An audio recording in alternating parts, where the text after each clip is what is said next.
What's your definition of a snitch? Let's start there. A snitch is somebody, I feel like a snitch will do anything to get out of a situation. I'm trying to say, like a snitch will get faced with something and would just give up their mother, their brother, everybody, their whole camp just to be free. You know what I'm saying? I feel like that's the lowest of the lowest. A rat, right? Mm-hmm. A rat is somebody who betrays their beloved ones.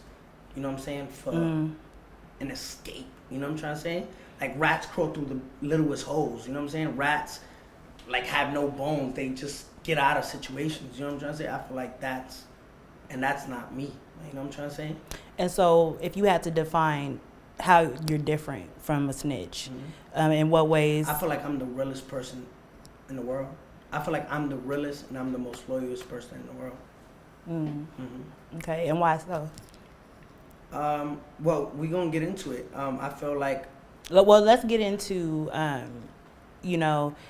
let's get into the snitch thing just a little bit further, because I want us to be on the same page with what we're talking about and like what the definition is and all that type of stuff. So I know that for me, what most people's definition of snitching is, and just from the culture, we all are, I'm not a part of the street code, but you know what I mean, we all think that snitching is if you sign up for organized crime with a group of people or whatever, through gang life, or you selling drugs, whatever it is that you're doing, you're signing up for that life with a group of people, and you understand the consequences of that life. And at the event that everything comes to the head and you get busted, it's just standard that everybody knows you can't say anything, and that whatever consequence falls on your head is on your head, because when you signed up for that organized crime, you knew the consequences, right? So that's what so someone who's not talking to the police, giving them information, and things like that, is what most people would consider a snitch. So when you say your definition is different, where is that coming from? 9 Trey, like what y'all have already discussed? I knew what I was signing up for. I knew everything. I knew the guys I was rolling with, right? What I thought I knew, right? So yeah. I knew what I was getting into. I had no plans on snitching. If I got faced with 47 years and these guys was loyal and these guys was for me and these guys was my brothers and they showed me a bond that wouldn't break, I would have no choice, because what's my excuse? What is my go-to? The question that a lot of people want to know is, why exactly did you snitch? And when they want to know it from the very beginning. Yeah, I'm gonna tell you how it all crumbled, right? It started around June 16th. June 16th, I was coming home from a tour, right? I don't know if I was coming from Greece or Athens. I was coming home from a tour, and I think this is court documented, if I'm not wrong, was the same day I was coming from Europe to America. I was flying from Athens to JFK or LaGuardia. I left my phone in Europe. Coming into America, I had a feeling like I was gonna get stopped or for some random reason. Just coming in, remember, border check, TSA, all this. So I come into JFK, 6 guys come into like the airplane before even people could get off and say, Daniel Hernandez? I'm like, yeah, that's me. Come with us. So I'm like, what? Like, before anybody could get off the plane, they like, come with us. So I'm like, what's going on? They take me into... Did you have an inkling that people were getting investigated at that time? No, not at all. You didn't know. Remember, I had an open case for the child misconduct case. So every time I'll come in, they'll, and I'm in a gang now. Right. You know what I'm trying to say? I'm with 9 Trey. So, it's mad conversations in there. So anyway, no official. They bring me in. They take me to an interrogation room back at JFK thing, and they said, yo, can we go through your bags? And I'm like, yeah, go ahead. They said, where's your phone? I said, I don't have it. They're like, oh, you don't have your phone? I'm like, no. They're like, all right, well, you're being under arrest.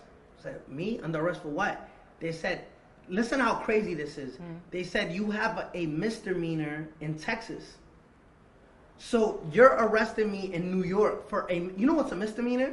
It's like peeing on the street or jaywalking or jumping the train style. Like, it's something not serious. So they saying you're getting arrested and being extradited to Texas for a misdemeanor, which doesn't make sense.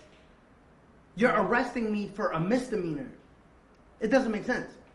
So I said, something's going on.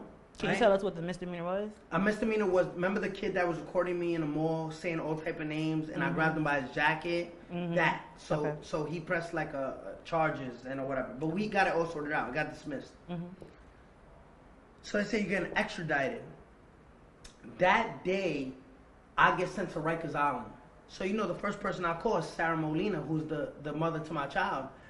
And this time she's my girlfriend. So I'm like, yo, Sarah, yo, they doing funny shit. This is all recorded. I'm like, Sarah, they doing funny shit. Like, yo, you gotta get me out of jail. You gotta get me out of jail. She's like, where you was at? Like, where you at? Like, I'm on Rikers. I'm like, yo, Sarah, please get me a lawyer, please. Because, you know, I got the open case, no police contact. So I know, yo, I'm not coming home. I'm not coming home. Remember this date, June 16th, right? So I'm like, okay, Sarah, please get me a lawyer, please. She's like, all right, I'm with Shadi right now, and Jorge, they're gonna take us to his lawyer, and we're gonna get you out. So I'm like, Sarah, please get me out, please. So she goes with Shadi, she goes with Jorge, they go get this lawyer, right? I'm just coming from tour. I give her a call that I got arrested. Long story short, they get the lawyer. I'm out in 2 days, right? On a Friday, I get out. So I'm like, all right, boom, I get out. Remember that date, June 16th, right? I'm arrested for being extradited to Texas in New York.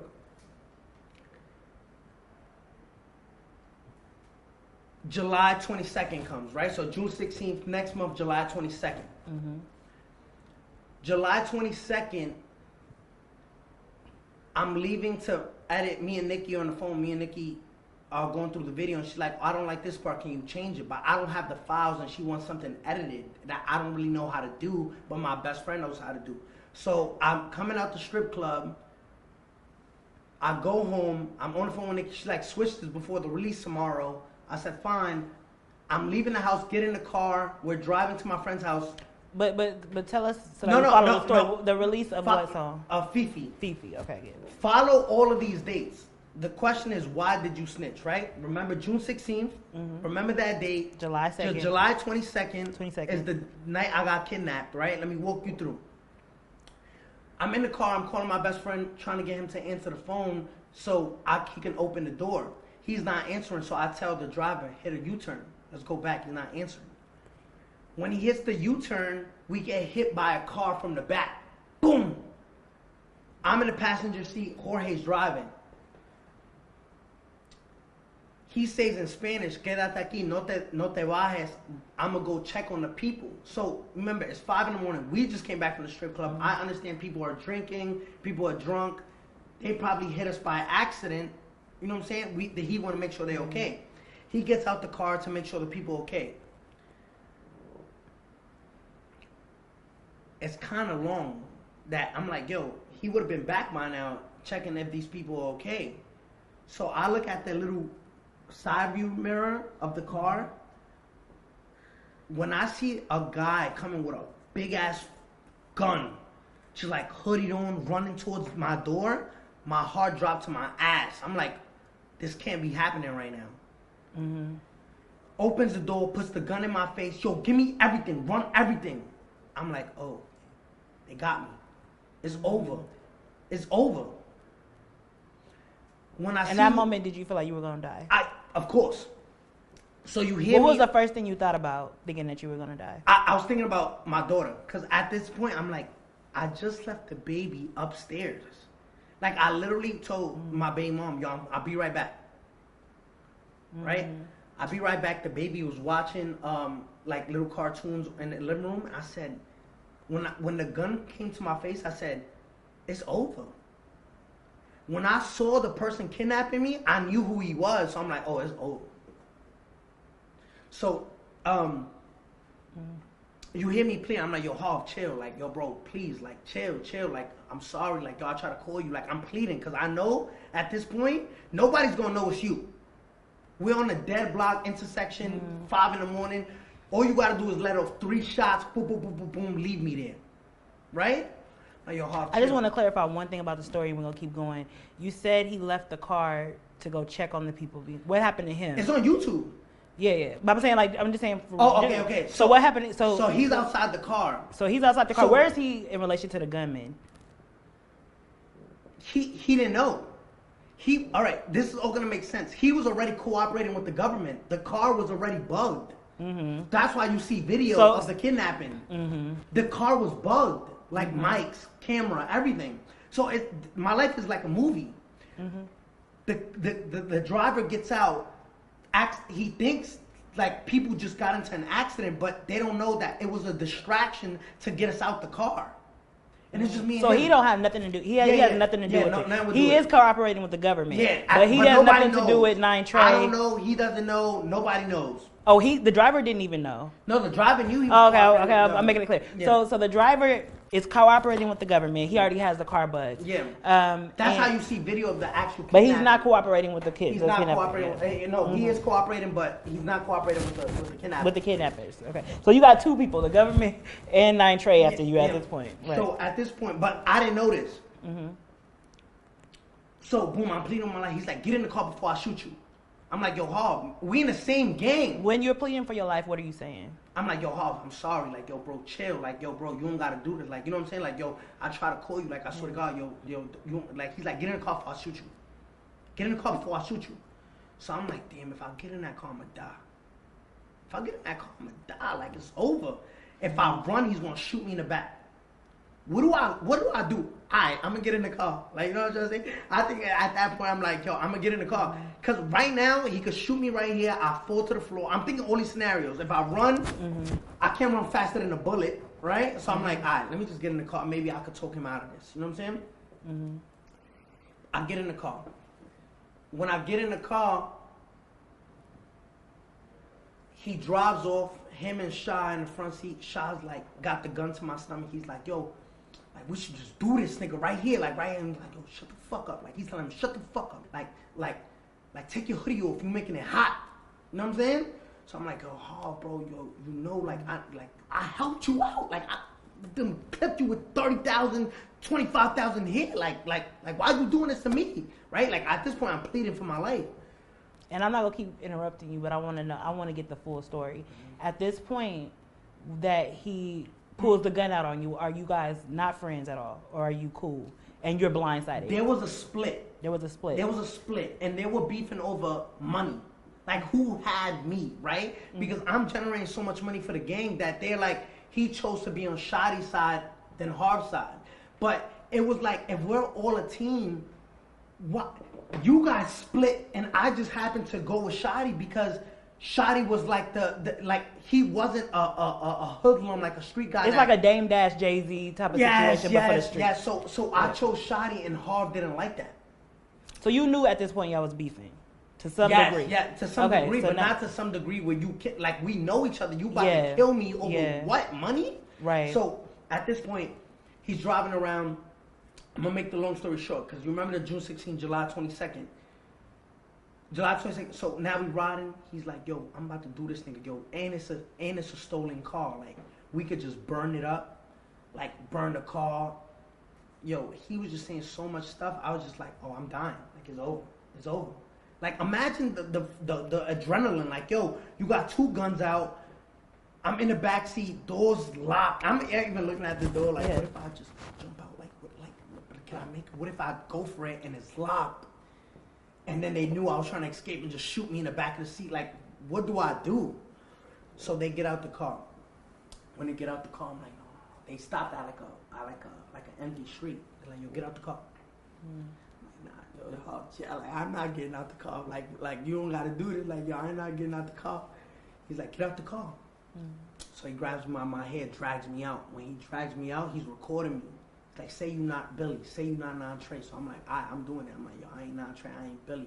They punch me in my face, hit me with the gun, boom, hitting me, boom, boom, boom, boom. All I see is flashes, like flashes. That's how hard they hit me in my eyes. I'm like, oh. So after that, it's like, get the fuck back in the car. Now I'm like, I'ma die. They did that, I'ma die. Like, you know, y'all abusing the shit out of me, like, it's over. So like, yo, I said, I try to bribe them. I said, yo, I got $100,000 for you. Remember, this is a Sunday morning, Saturday night. Bank sniping over. I said, yo, you don't even gotta let me out the car. I'll stay with you. Please, I'll stay with you. Like, hide me in the basement somewhere, and I'll give you the 100,000. Like, he's like, no, we need something right now. You don't got it. I said, yo, I got jewelry upstairs. Remind you, I don't tell them where I live. So they never knew where you lived. They never knew where I lived. I said, Wait. Let's unpack that real quick. So, these guys that you're with, did you move? How did they not know where you live? They don't know where. So they don't know your new address. I said. So you moved after y'all was beefing. Yes. Okay. So listen. So I moved there around April. We stopped being connected February. So I said, I got some jewelry back at the house. I don't tell them where I live.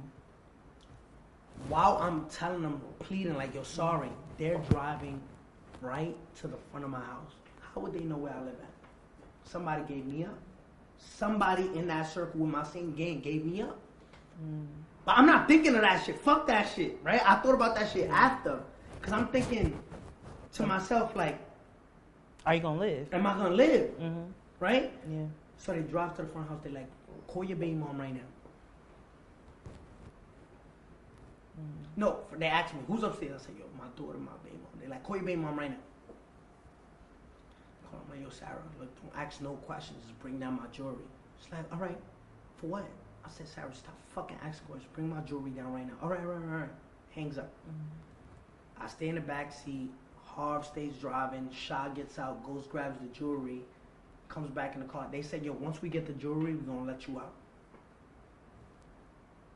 I said, all right.